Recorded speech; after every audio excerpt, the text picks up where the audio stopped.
Do you have a morning routine? Yes. I get up in the morning and I drink water. I get up in the morning and I drink probably about at least a cup and a half of water just to kind of put fluid back into your body because folks don't realize that when you're sleeping, when your body is doing all the reconstruction of your cells, a lot of water is depleted in your body, and you really don't want to get up in the morning and you don't want to eat anything and add sugar into your system.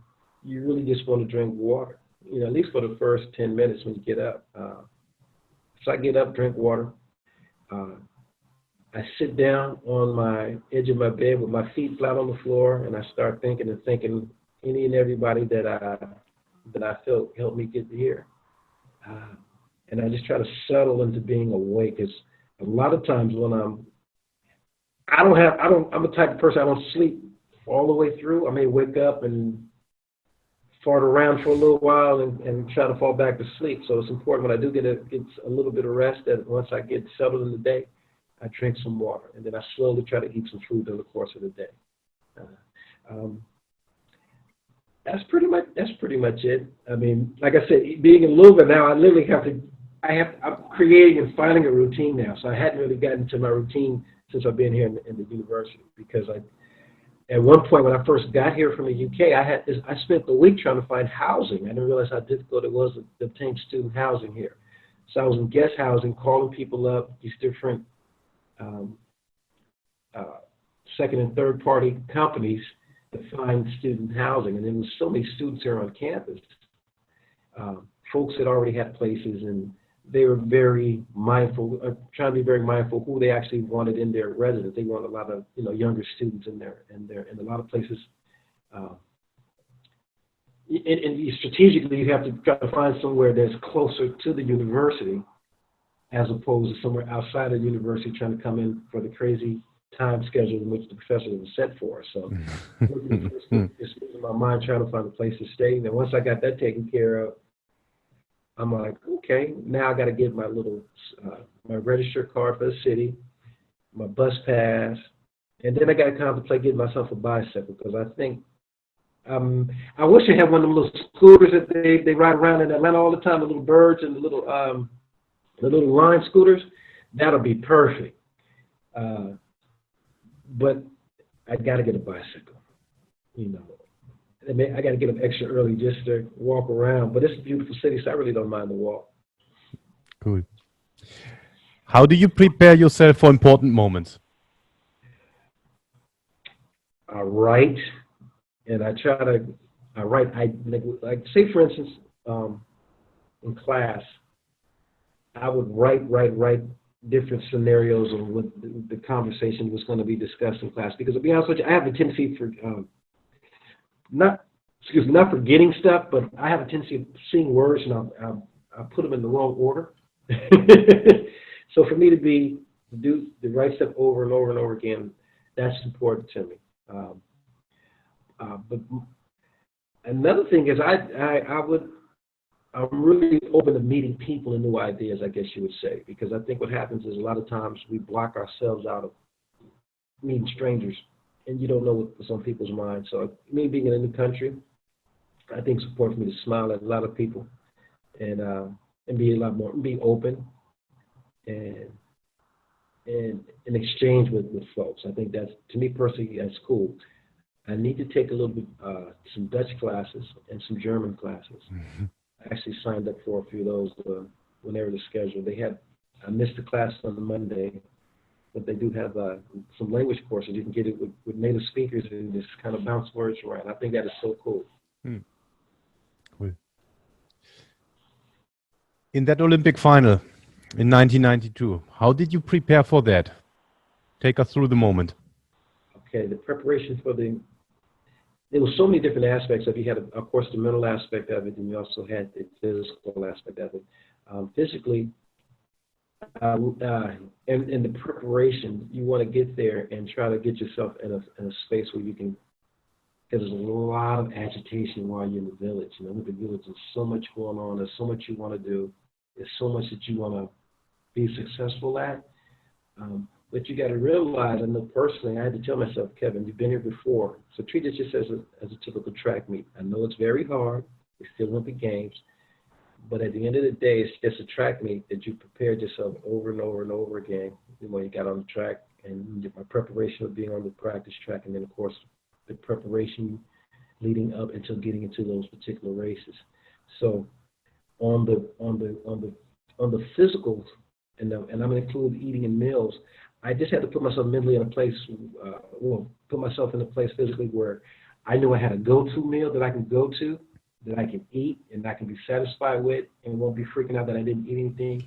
Typically, oatmeal is always a good prep meal when you're in competition, because internationally, eating like something like muesli and oatmeal, some oats and grains, you can be consistent. It may not taste as good as you may want it to, but the consistency in it, you put enough raisins and enough nuts in it, enough butter in there, you're good. So I'm telling you, you got to have a routine of what you're going to eat, what you're satisfied with eating, and then you move from there, and you just try to move around differently. So I had a go-to meal. My go-to meal is always, or my go-to dinner is always baked chicken and French fries, pommes frites, man, and poulet. That's it. That's my go-to meal. I couldn't get no better than anywhere going in, whatever portion place on this planet. You can always either get you some a piece of chicken and some rice, or some piece of chicken and some potatoes. And how they cook it up and whip it up, you'll be all right. So that was always my go-to meal: some oatmeal, French fries, and chicken. So that was the nutrition-wise, my diet. Obviously, as an athlete, you're going to drink as much water as you possibly can, try to stay away from the sodas and that sort of stuff. But for the mental, I think most importantly, the mental aspect was, okay, I know my end result was, okay, I had to make sure that everybody is here wanting to win a gold medal. They're telling each other how they want to win a medal. I remember from the 1988 race that I got so caught up in the Olympic hype during that past 4 years leading up into 92, it was just trying to tone it all down, telling myself personally, it's only as big as you make it. And you're out there to perform, and once you perform, then you can make it as big as you want at that point in time. And it was always clear enough for me to just make everything very basic and simple. You want to go from point A to point B, and this is how you're going to get there. I knew, as far as the race was concerned, with my step pattern, what I wanted it to be. I knew I didn't want to be a 12-step all over the place. I said, okay, Kevin, I'm going to make sure I get out of the blocks. I'm going to go from the blocks to the very first hurdle, 20 steps, 13 for 2 and 3, 12 steps for 4 and 5, and then the duration of the race, I'm going to go 13, which once the lactic acid kind of settles into the body, running 13 aggressively I'll be more in tune to do just that, as opposed to trying to do and push myself and do any more. But it was actually difficult for that, because the trial and error of learning the consistency of being able to go 13 on the back end was something that was probably the hardest part to kind of train myself for, because I remember in workouts when I was really fresh, I can run 12, one of the workouts I would do was I would set up hurdles 7, 8, 9, 10, and then run through the finish. And as you build up running into the 7 hurdle to clear it, to make sure you're going 13 steps between 7, 8, 9, and 10, with fresh legs getting started, I can go, once I get my momentum going up, I would get to this 7 hurdle and clear, get on top of my speed and run to 8, 9, and 10, go on 12 steps, which throws me off alternating. But in my head is, okay, coach said this is what the clock is, I got to finish this time. So I didn't calculate the speed of how fast I need to run, when in fact it became a point where don't try to even exert that much energy. Just back off a little bit, leave the 12s alone, and make sure you consistently go 13. The cool thing about 13 is, as a runner, you can adjust your stride length and stride pattern. So I can run to, and have the kind of technique to run up on the hurdle and step over it with a quick 13 stride length, or I can run toward it and back off a little bit with an even longer parabola over the hurdle in the same 13 stride length. The only difference would be getting over the hurdle, basically, and running in between. So a lot of times when you try to make up, as a hurdler, you want to make up your speed between the barriers and then clear the barriers. By adjusting the stride length, you're able to formulate how if you want to attack the hurdle or just kind of get over and clear the hurdle. So one of the things in which was just for me to, I knew the first three hurdles were going to be 13s, and then at 4 and 5, I was going to go 12. And I knew I was going to have that sort of off leg going over the hurdle with the right. And that was pretty much the only glitch into that whole little formula, but I just needed to be able to clear that barrier. So I had already locked in on that. What kind of threw me off really was you really don't, at any time, you don't know how fast you're going to run until you get out on the track. And then once that happens and you're able to calibrate what you plan on doing. On the practice track, we did a lot of different workouts. So I knew I was able to run under 47 seconds on the practice track in the village. But once we got the very first round in the hurdles, interesting enough, was you spend a whole week on the practice track, and then now you're finally on the main track, and those internal feelings come back. And I remember when I got on the practice track, I got on the first round in Barcelona in Montjuic, getting out there, going into the stadium, and trying to say, okay, I want to run fast enough to qualify, but I don't want to, I want to make sure I'm at least the top three. And I remember running that very first race, and that was the race where I went 11 steps between, I think, hurdles either 3 and 4. I think it was between hurdles 3 and 4, I went 11. And then I went 12 between 4 and 5. And then I went 13. I got back on the 13 after that. And interesting enough, the very first round, I ran 48.76. And I remember running the first 255 meters, which was at the 7th hurdle. And pretty much still in the competition, looking left and right, approaching the 8th hurdle, clearing it, and then shutting down my momentum and just kind of jogging. I felt like I was jogging through the finish of the race. Had I kept the momentum up and tempo up the very first day, I would have broke the world record that day. In hindsight, I saw that based upon my physicality and what I was doing on the track. But like I said, that wasn't the time for that to happen. And then, of course, the second race, I ran with Winthrop, and we raced against one another all through college in major competitions, international competitions. And we had a foot race over the last 3 hurdles. And here's a guy whose stride length was shorter than mine, but he was right there with me, and I was actually trying to keep up with him with my long stride length. And we went head-to-head all the way to the finish line, and he crossed over the finish line 100th of a second faster than I did.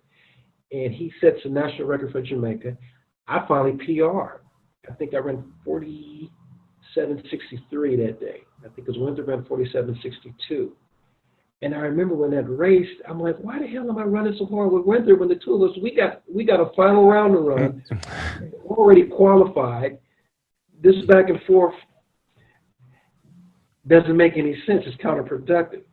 And so when I had the extremely fast race in the first round, I had to back off of. And then I had the really consistent race, the second round with Winthrop, that I had to acquiesce a victory to.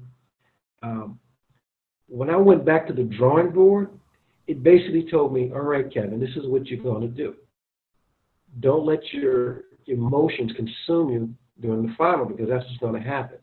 And sure enough, on the practice track at Montjuic, we did our warm-up, our laps and all that, got it very prepared. But then you go into the call room for another 30 minutes. So you warmed your body up. It's the best you're going to possibly be. You go into a call room, they sit you in there for at least 30 minutes, 25, and you're not doing nothing, So that's why a lot of athletes don't warm up enough, because they give themselves a bullshit ass warm up, but then they go into the call room and they sit in the call room for 30 minutes. Then they got to go out there and perform, as opposed to you literally have enough time in the warm up to do just that. Exhaust yourself. That's what I would do. I would go out there in the warm up, exhaust myself on all things, critical things that I need to do, and then go to the call room, make sure I have my number, my spikes, you know. And the prep everything, you always have to prep. You got to take your running spikes out, check your spikes. You got to take your singlets, the ones that you're going to be wearing, and pin everything up, put the numbers on your numbers and all that. Stuff that in your shoes, your numbers in your shoes. Make sure you got numbers on the front and back of your jersey. Make everything is prepped up the night before. That when you leave out your room, going to the track, that you have everything. And you don't give your singlet and all that to your coach and none of it. You carry your own bag and you make sure you get, like I said, all your singlet uniform. If you don't have it on, if you're doing the singlet and then the shorts, if you don't have your singlet rolled up and stuffed in your running spikes, you know, you got to have that. But if you got the one piece that's, you know, unitard and you're wearing it and you got to kind of, you know, take your arms out and roll it down, you make sure you got that and you still pin your number on the back of that as well. At least the back number. Pin that back number on it. Mm-hmm. But nowadays, I think they got adhesive that stick to the uniforms now. I don't even think they're pinning numbers on uniforms anymore. I think the night before you got to get it screened or ironed on. And they got chips in them, I think, too, as well. So technology is really taking over. But that was my prep. Make sure I just had my numbers, my spikes, but I tell you this. I remember in the call room in the Olympics, they walk you out on the track according to your lane. So you got the first guy in lane 1, 2, 3, 4, 5. So I remember coming out of the tunnel from the call room, walking over the track onto the infield as we were approaching to go to our blocks. And I'll never forget, my mind was telling me 1988. You remember what happened in 1988? You took fourth place. Remember you happened in 1980? You took fourth place, and I was going, no. Get that out of my head, right? And then I just started taking deep breaths. I'm in the stadium, you hear all the noise. And then I just started, all the stuff that I prepped myself over the years, hearing the crowd, walking through, breathing through my nose, knowing that I needed to execute. All that came back in that moment of time. And I said, you know what, Kevin? This is just a track meet against guys you've been racing with all year long. You've been very successful with these guys. I said, don't do anything. Don't deviate from what got you here. And it's so easy to get caught up in the moment of the Olympics that you typically deviate for what got you there. Mm. And you can't let it's hard, but you really can't let your emotions overwhelm you of what got you there. I mean, because your emotions are supposed to be there to get you out of a situation, precarious one. But if you already got yourself there, there's certain things that's pretty much out of your control. My thing was at that point, once I got onto the track, I think the hardest yet the easiest thing was to convince myself, all right, Kevin, you made it here. Just execute everything that got you here. And that was the message I kept telling myself. It was 20, 13, 13, 12, 12, 13, 13, 13, 13, 18 off the last hurdle. You know, and I just kept repeating 153 steps. And one of the things I did early in my season, I forgot to tell you this, during the course of, I guess, my mental preparation with the crowd, I would come out on the track, set my blocks up, set them up on the numbers, stand on the blocks and make sure they were in there in the track, right? I would fire out of the blocks, run to the first hurdle, and I'll just step over, step back down. I'll run to the second, I'll run to the third. I'll walk all the way back, and I'll do it again the second time, just to see how my bounce and my rhythm was. And then once I did that, I would walk back to my blocks in my lane. I'll stand on the blocks again to make sure they're in the track, and then I would walk from my lane all the way through the finish line to the 10th hurdle. And as I would make that walk back towards the 10th hurdle, I would contemplate my steps around the track leading up into that 10th hurdle. And I remember constantly I would walk, and as I approached the 10th hurdle, you hear everybody in the stands screaming and yelling your name, Kevin, Kevin. And from time to time I'll turn around and I'll wave at a person. But as I get to the hurdle, that 10th hurdle, in my lane, I would grab the top of the hurdle on the barrier, and I'll just stand there, take a deep breath, and then see 8, 9, 8, 7, 6, 5, 4, 3 in my head and how I want to do it. And then I'll turn back around, stay in my lane, walk all the way back to the blocks, and then at that point I'll strip down or take off whatever I need to take off. And then at that point I was mentally prepared to just go out there and just run and execute. And it was that little routine that I actually started doing prior to the different races in Europe. You know, warm up, run to the first 3 hurdles, walk back, run up the first 3 hurdles, walk back, stay in my lane, walk all around to the 10th hurdle, walk back to my blocks, settle in, get started. Doing that over and over and over again.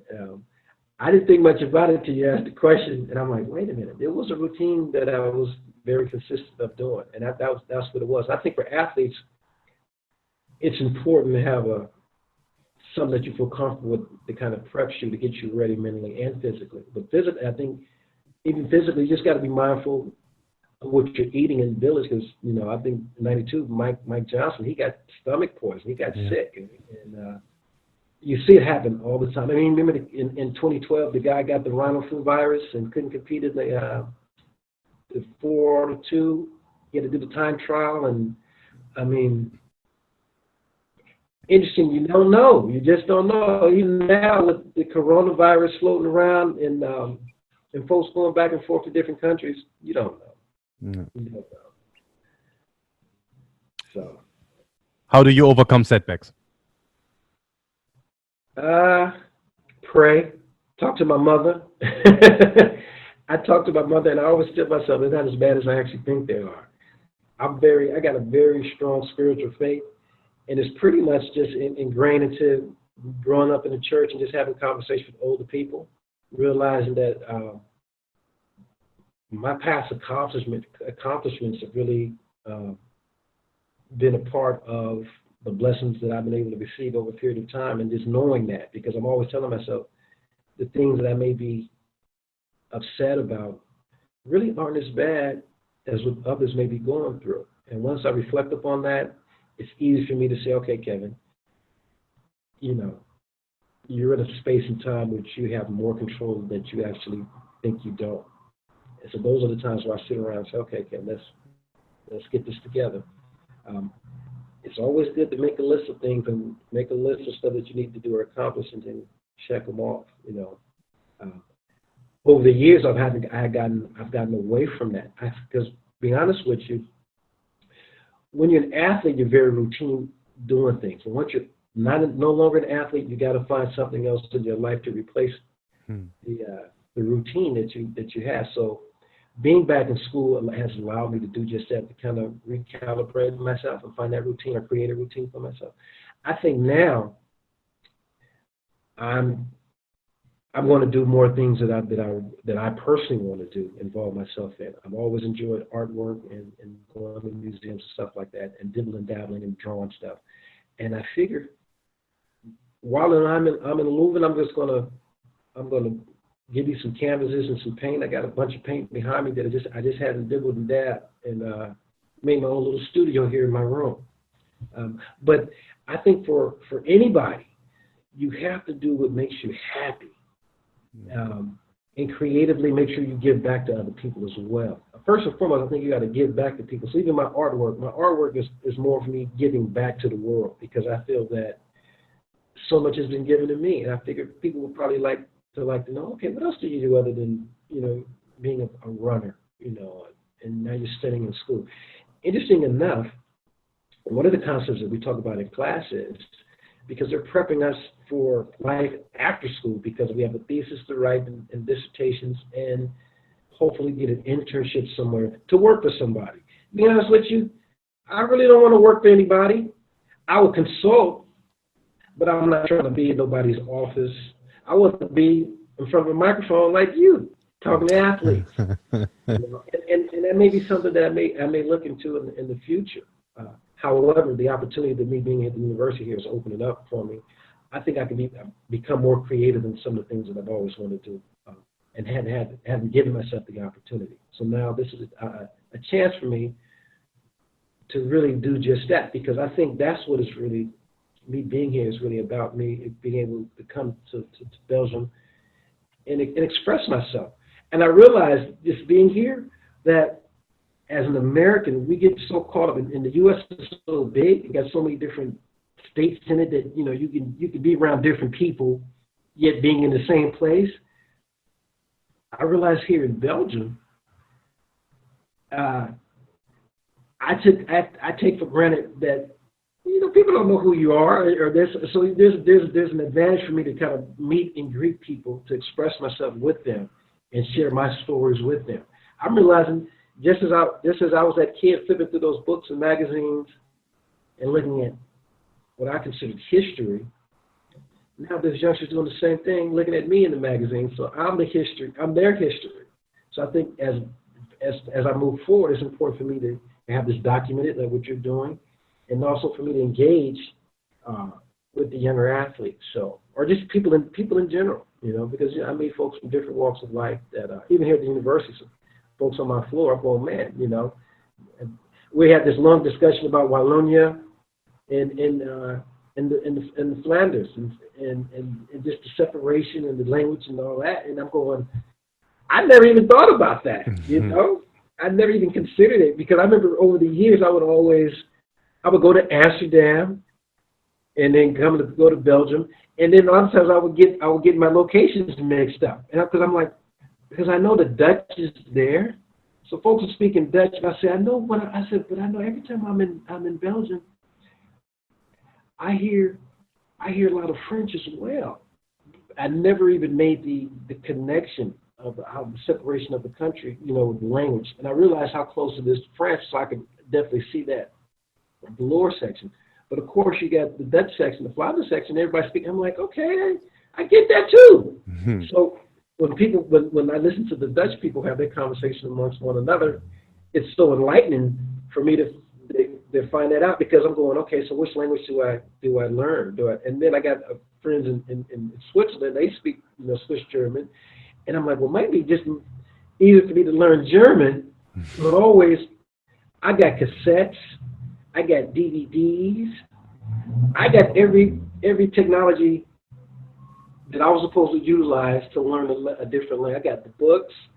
Like I said, I got cassette tapes that I still own from the 90s. I should be fluent in German, French, and Spanish at this point in time. But you know what? The fact that I'm back in school lets me know that, I still have an opportunity to go out there and learn those languages. The thing is, it's a lot easier now with technology, like we were saying earlier. Absolutely. Who's your role model and why? You touched on that a little bit before, but who has influenced you? My role models have changed over the years, but when I was younger, my role model was a high school teacher, Mr. Norris. He convinced me to make sure that I went to college and seek education. When I got older, my role model was, I guess, other individuals around me. I would say currently, who was my role model? Well, then,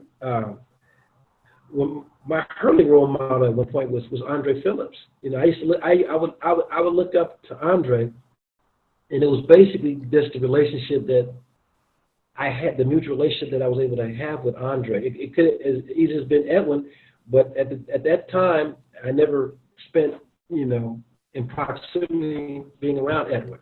It wasn't until later years in my running that I got an opportunity to really connect with Edwin. I had wished when I was younger that I had earlier connected with Edwin. We would able to have that particular relationship, but that wasn't the case. However, Andre has always been that one hurdler that I used to just talk to.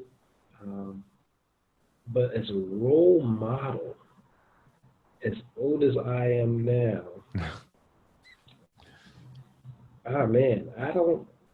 I guess I got to look in the mirror. I got to look in the mirror at times and see myself as that role model, because each time I get out the window, I got to be the best person I can possibly be that day and time. I got to overcome my own personal prejudices that I have with people, towards people, and looking in the mirror and saying, okay, just being the best person I can be. I think at this age now, I'm the only role model that I specifically can really attest to say that I do have. And I would also say that your role model does not have to be the same age that you are. Your role model can definitely be somebody a lot younger. And I found that being in that position as well, seeing younger persons than myself, and I'm going, wow, to your point, that whole question, what would my 25, 24-year-old self be wanting to do or be thinking? And I have reflections of who that person is from time to time. I hope that the person that I am now is a good reflection of the build-up and character of what I once was. I think this is always will be a learning experience for me. Hopefully, I would just, like I said, look in the mirror and be the role model that I can be each and every day for myself and towards myself. It's kind of difficult for me to answer that question because I think I'm still searching. Okay, cool. What is the best advice you received, and who gave it to you? The best advice, it had to be Mr. Norris. Go to college. He said, even if you don't stay there, the experience alone is going to open your eyes up to what's happening around the world. And when I did go to the university, that was exactly what happened. I was like, wow, because when I grew up in Watts, I grew up in our own little community, surrounded with these mental barriers and these physical barriers that we had in Los Angeles. And a lot of the mental barriers that are structured in the city will keep you from thinking that you're actually able or even capable of doing certain things in your lifetime. And like I said, to my point, I had so many friends that got caught up in gangs because in the neighborhood, there's certain neighborhoods lines, barriers that you're taught that are unsafe to cross. Whether because you're going to be profiled by the police or you're going to be profiled by fellow people from a certain neighborhood. And as a youngster, that constantly is ingrained in your head. So you just don't want to be victimized by anybody, person of color, of anybody that's in conflict of your well-being. And so growing up in that sort of environment, it was important for me to step away from that and get out of my comfort zone, the safety zone, because what happens is when you get configured in that little box, that I could say, you get comfortable to being there, but you don't think that the world is a lot bigger than it is. So when I had the opportunity to go to the university, man, I got to the campus and I was like, wow, this is college is all about. And I realized we had individuals on college who they were still on college acting like they were students, but they had either graduated already or either flunked out, dropped out. But the role of being a college student was something that they really enjoyed because it touches so much about our society when you're at the university. Entertainment, politics, art, humanity, and these discussions are constantly happening and taking place. So you kind of keep yourself within that forefront, within the picture of that conversation. So being back in school, going to school was the best advice. And get a passport was the next greatest advice. Get a passport so you can leave the country. Don't be so alienated as an American. Back in the days, how did a typical training day look like? Oh, it all depends. It all depends on the typical training day. To be honest with you, I guess the day itself starts with the conversation with my fellow teammates. They kind of set the mood of the workout because if I'm feeling bad, if I were feeling bad, and Danny Everett or Stephen Lewis, Henry Thomas, Mike Morris came out on the track, our kind of camaraderie kind of set up the mood of the workout itself. Because one thing about the workout, it wasn't going to change for us. It was about how our mental capacity is going to be towards the workout. And so there were certain days where it was a typical day. To answer your question, as a hurdler, the first 15 minutes will be drills, A skips, B skips, C skips, a lot of dynamic, explosive drills. And then we'll do some boundings, of course. I always love doing bounding. And then one of the good workouts I would do, like say first of the week, would be setting up 10 hurdles. 10 hurdles in one direction, 10 hurdles in another direction. 110s, that is, those that are 10 meters apart. And doing pop-over drills. 5 steps between each hurdle, just pop over, step back down to the track, and up and back would be 10. Up and back would be 10, 20. Up and back would be 20. So you do that about 5 times, and you do 100 of those. I would do 100 of those. That would be the first 10, 15 minutes. Get that out of the way. And then I will go do the quarter-mile workout. I'll leave the high hurdles alone and basically run the workouts with the quarter-milers. And those days, we would do either 2 500s and a 350, or 3 500s and 2 350s. And you'll basically get the mileage in. And the key thing as an intermediate hurdler was I had these great quarter milers that I was racing against.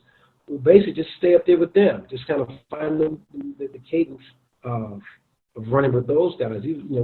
I'm running with 4 sub 44-second 400-meter runners, so it wasn't hard for me to kind of gauge myself to stay in a certain sync with those guys. So that would be a typical workout on a Monday. It was always a technical day, distance day on a Monday, and then Tuesday we'll come back with more specifically of a hurdle directed. It'll be more hurdle directed day towards the event itself. So like I said, Monday I do drills, high hurdle drills with the hurdles, and then run some 400s and 350s with the quarter milers. And then the next day, and even sometimes those days when I would do those 350s or those 500s, we would actually set the last 200 meters up in hurdles for me to step outside and finish up going over the barriers in a fatigue state. Then the next day, that Tuesday, the race will be broken down at that point. I would probably do the first 5 hurdles out of the blocks, repeats probably about 8 times, fresh legs, full recovery, and the point of that workout would be to run under 22 seconds clearing the first 5 barriers, and basically work on step patterns as far as, okay, are you going to go 13, incorporate going 13? Are you going to do, if the workout is first, it'll start out like this, okay? You run to the first 3, walk twice, walk back, and then you run to the first 4, do that twice, walk back, and then you run to the first 5 twice and walk back. So you got 2, 4, 6, it's usually 6 to 8 times. And the reason for that workout would be to work on, okay, which part of these hurdles are you going to go 12 steps, or are you just going to go 13? Or even in the course of the workout, I would do both and see how I felt. Is the 30 steps more comfortable? Okay, if it isn't, what part of the race can I accentuate and attack, and which part of the race I acquiesce and give up a little bit? We have this workout called ascending and descending. And basically, ascending and descending is attacking the hurdle, ascending to it, step over it, and then just run off the hurdle. And incorporate that in the makeup of the workout during the hurdle. So I did a lot of that. That would be the Tuesday. Wednesday was always an easy day. It was like recovering from the first 2 days. And we'll probably just do easy drills and go on a long run, a nice easy run. Each one of those days, on Monday, Tuesday, Thursday, Friday, were all weight room days. So the Wednesday was we'll just go out on Wednesdays and warm up and then go steady. Then we'll come back on Thursday, and Thursday was more of a speed day. And it would be Thursday. We had this workout called the Flying 100s. We call it, what my man called it, Flying 100s, but it's called the Magnificent 7. No, not the Magnificent 7. It was the Flying 7s, something similar to that. And basically, you'll run 100 meters, you jog back 50, you run 100 meters, you jog back 50, you run 100 meters, you jog back 50. So you end up doing a total of 100 meters running.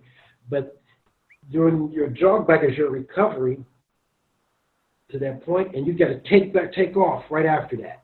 And the point of that workout was to try to run 11.4 seconds or better during the course of the workout. And so you got guys like Mike Marsh and Henry Thomas.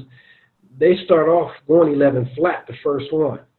You go, man, okay, and then you're jogging into your recovery, and they're running the second one like 10.9 because they're getting warmed up during the course. Then they're running the third one like 10.9 again. So it was always trying to make fun of that workout, because what you can do is, after you finish, you start up on the 100-meter mark and you run the first 100. You're hauling ass. And once you hit it, you see who's going to be the ones you got to keep your eye on. So as you jog back in the group, 50 meters to the top of the turn to start the next 100 meters, you kind of size who you want to be next to during the course of the workout. And you're talking shit. You're like, you got to, you had a rolling start because this workout is so fast.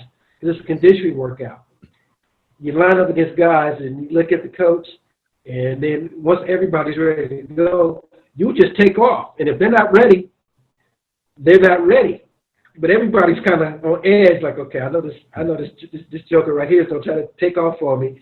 I got to keep him close to me or grab him or something. So we'll jog back and we'll just get running. And the key to that was to run, accelerate, but at all times maintain the mechanics and biomechanics of your racing form. And another easy thing, you got to learn how to run that race too, because a lot of times, since you got 7 of them and they're all back to back to back, you got to know when to exhaust your energy. And see what happens is you want to get out as fast as you can, jump up on your speed, and then relax into it and biomechanically ease and finish up the race. What a lot of guys would do is they'll don't blast out and spend so much time trying to catch up with the group while everybody else is easing down. They're trying to run into it and finish the race and outlane you, while we're actually taking the momentum that we built up for the first 25, 30 meters, and we're taking that and carrying that into the finish, and then we're utilizing the jog back within the next 50 meters as a sort of recovery. And this workout goes by so fast, and it's one of those workouts where the fresher 100-meter repeat's going to be in the middle, and then the slower ones are going to be on the end. But the key thing, each and every time that you do it with the lactic acid slowly building to your legs and you're getting heavy, is that have an upbeat attitude with your peers, and finish the race out as strong as you possibly can.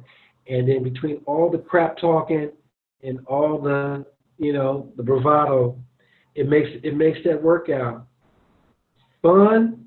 It makes it challenging, and it makes it something that you look forward to.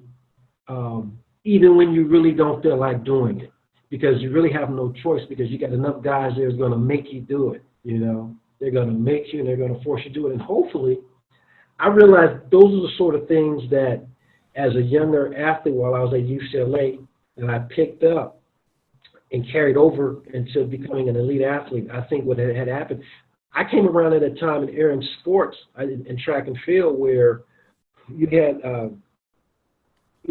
great coaches coming up. John Smith, I was, one of John's very first athletes when he started coaching the quarter milers at UCLA.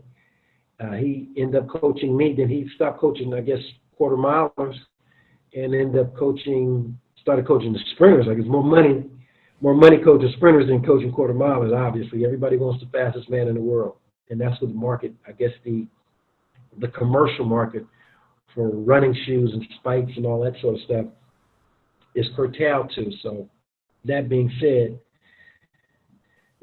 but I may end up, I don't know what I'm going to end up doing after the university. I'll probably get into some sort of international coaching. And I think there's a lot of places. I found out even here in the Europe that there's other universities that I could probably spend so much time going from college to college to college, university, or just different academies training young athletes. What really has me interested is the football here, though. I would actually like to train more athletes in football, because I think there's a lot of physical improvements that these athletes can have on the pitch than what we see, and it may be more lucrative than athletics itself, being the amount of money that's spent with football here in the world, man. It's amazing. We're coming to the end of the interview. Considering we are in an Olympic year, and your world record is standing now for 28 years, if I'm not mistaken. Yeah. What are your predictions for this year and for the Olympic Games? Predictions. I would predict, and I may be wrong, but I'm not going to say this is going to happen, but it's a possibility. I think that the record will be close to being broken this year, maybe being broken this year by the talented athletes that are out there running. I couldn't tell you who's going to break the record. I would side towards Benjamin because of me watching his talent level and what he's capable of doing. However, I've mentioned in the past that the time itself, the record itself should have been broken years ago by Angelo Taylor, Karan Clement, those guys. I personally thought should have broken the record. But this new class of intermediate hurlers, I mean, they obviously have shown the world they're capable of definitely running under 47 seconds. So the next thing for them as young hurlers is to get better. And I think that's what's happening. So as they get better, they're going to be able to push the world record mark beyond 46.78 seconds. So I think in this 2020 year leading up to the Olympics, my predictions would be, and I can't say who's going to be in that race in Tokyo. You know, McAllister may end up winning, you know, because no one's talking about him.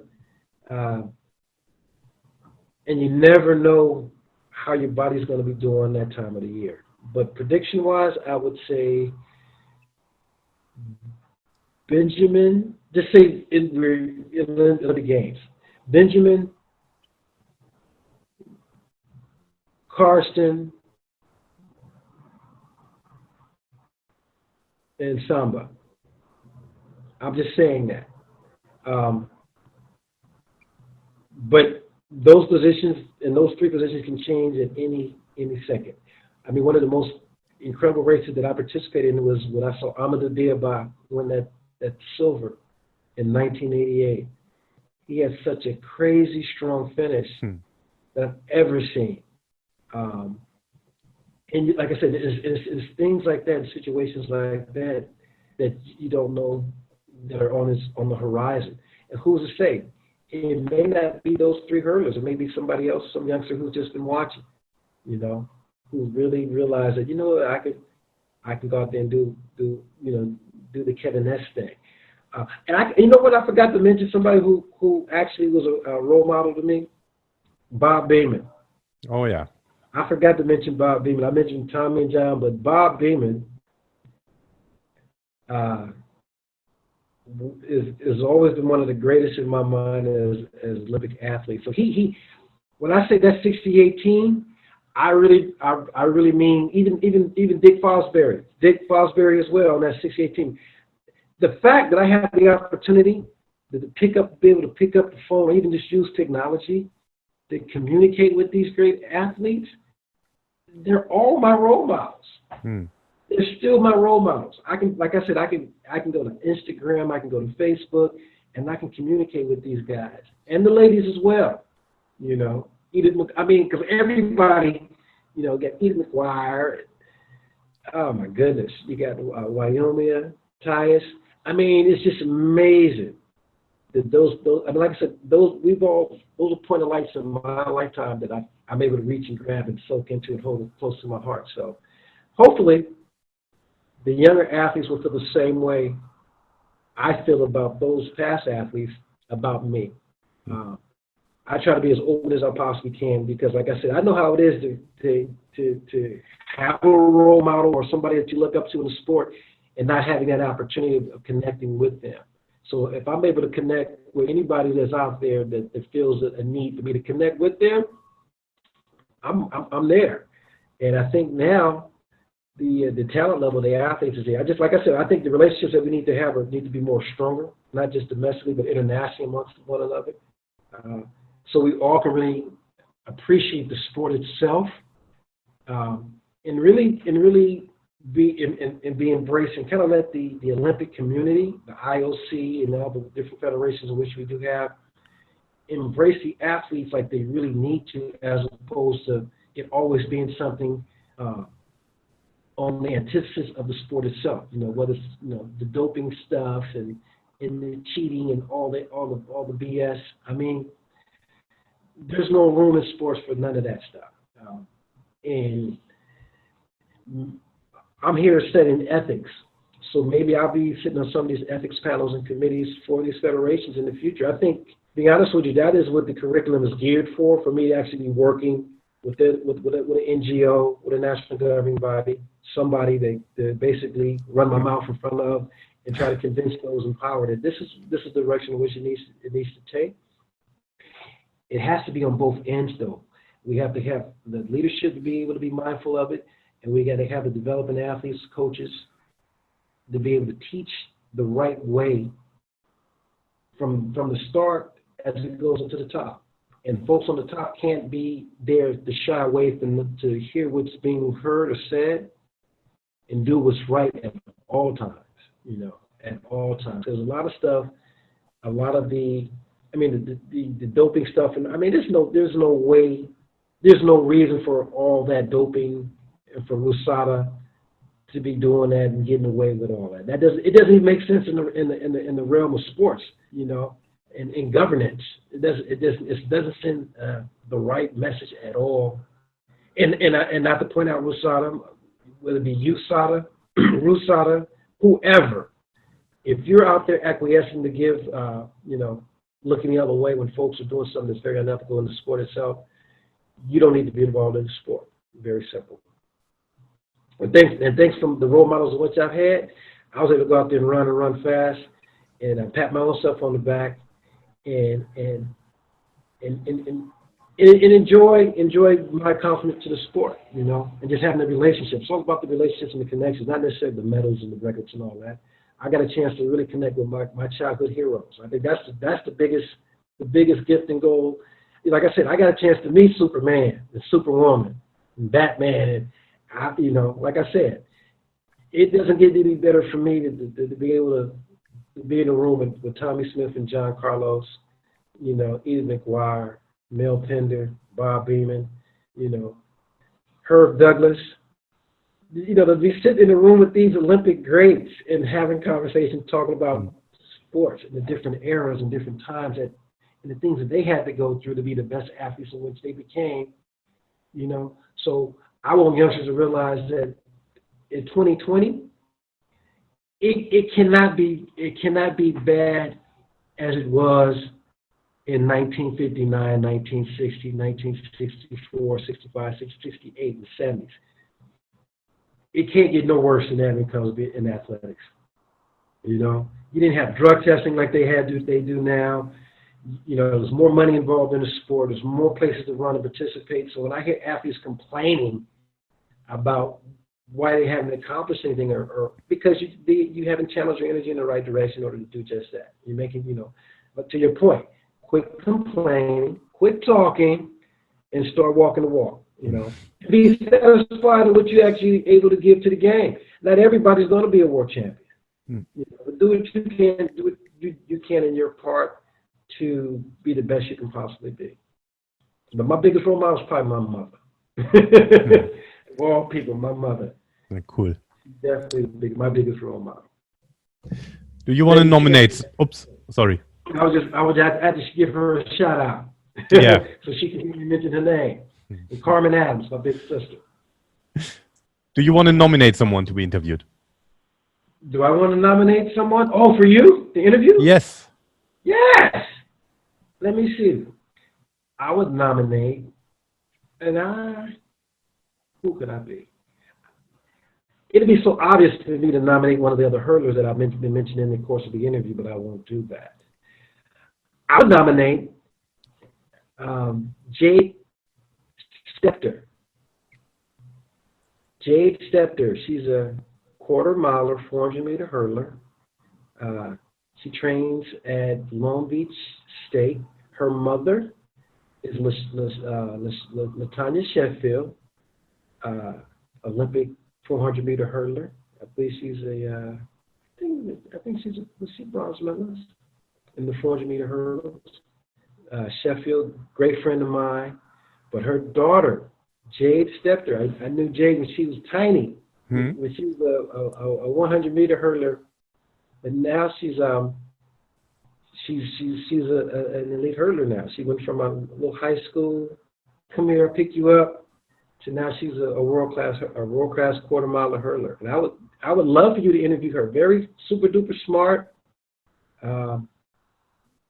And like I said, she's kind of like she'll be someone that I would love for you to interview. So you gotta try to find. She's on Facebook and Instagram. Jade Stepter. How you spell Stepter? Stepter. And her mother is like I said, LaTanya Sheffield is her mom. Her dad is Keith. And like I said, she comes from a hurling family background. Her uncle her uncle is Ron Sheffield. He's an amazing coach in every particular discipline you can name, whether it be football, American football, athletics, this overall fitness. But Jade Stechter is the person in which the name I'm expressing and exchanging with you for you to do your research, for you to communicate. And if I can dig up her email address, I'll grab it for you and I'll send it to you. That is awesome. Thank you. Where can people find? Sorry. Likewise. Where can people find you? They can find me on Instagram, Hurdle Great 4678, and that's HURDLEGREAT because I'm the Hurdle Great. Twitter, same thing, Hurdle Great 4678. Facebook, Kevin Young Oli, and Kev Young, KEVYOUNG, KEVINYOUG, Olympian or Oli on Facebook. Website-wise, it's a work in progress. Okay. I'm trying to figure out which URL I'm going to use. Either I'm going to use, let me see, HurdleClick, which I may end up using. HurdleClick right here. And HurdleClick is basically an organization of hurdlers, an international organization of hurdlers, or individuals who have accomplished something or overcame something, a hurdle, a barrier, who wants to join the organization, buy apparel, and tell that story. Talk about an adverse situation that you had to overcome, and you're successful at it, and you want to share that information with anybody. So that's the HurdleClick, and this is really double play on words, obviously. Rooted and grounded and founded in all the adversarial things that I had to overcome growing up in Watson, Compton, going to school without getting a scholarship, learning the hurdle race, falling down, getting back up, having persistence, being tenacious, constantly telling yourself you can do better or be better or get better. And literally, to be honest with you, standing on the edge of the swimming pool and grabbing your nose, it is jumping in the water. You have to. You have to participate, you have to educate, and you have to motivate. Really cool. Kevin, thanks a lot for your time. You've been very generous with your time. Thank you.